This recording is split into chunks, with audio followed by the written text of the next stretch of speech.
وزیر اعلیٰ سندھ نے افسران کو ترقی دینے والے سلیکشن بورڈ میں وزرائے اعلیٰ کو شامل کرنے کے لیے وزیر اعظم کو خط لکھ دیا ہے۔ مزید جانتے ہیں ڈان نیوز کے نمائندے خاور حسین سے۔ خاور اپڈیٹ کیجیے گا۔ جی، وزیر اعلیٰ سندھ مراد علی شاہ نے وفاقی حکومت سے اہم مطالبہ کیا ہے۔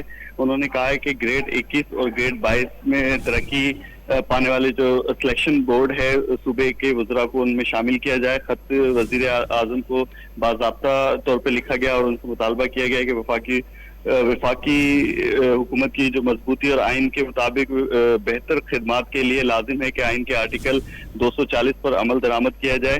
سول سروسز کا وفاق اور صوبوں میں اہم کردار ہوتا ہے۔ آئین کے تحت بہتر خدمات اور سول سروس کے ذریعے ملک کے وفاقی نظام کو کارآمد بنانا جو ہے وہ سب کے لیے مقصود ہے، اور سول سرونٹ گریڈ 22 کے افسران کی ترقی میں بورڈ کی سفارش لازمی ہے۔ اس وقت جو موجودہ بورڈ ہے وہ وزیر اعظم، کابینہ سیکرٹری، اسٹیبلشمنٹ سیکرٹری اور متعلقہ انتظامی سیکرٹری شامل ہیں۔ صوبوں کی نمائندگی نہ ہونے سے وفاق کی مرکزیت ثابت ہوتی ہے۔ بورڈ میں صوبوں کی نمائندگی غائب ہے۔ آئین کے تحت بہتر حکومتی خدمات کے لیے صوبوں کی نمائندگی ضروری ہے۔ وفاقی افسران پورے ملک میں خدمات سر انجام دیتے ہیں۔ افسران کو صوبوں میں سروسز دی جاتی ہیں، اس لیے ان کو جب ترقی دی جاتی ہے تو اس میں وزیر اعلیٰ کو شامل کیا جائے، تمام وزراء اعلیٰ کو، تاکہ صوبوں کی نمائندگی ہو سکے۔ جی، بہت شکریہ خاور حسین اپڈیٹ کرنے کے لیے۔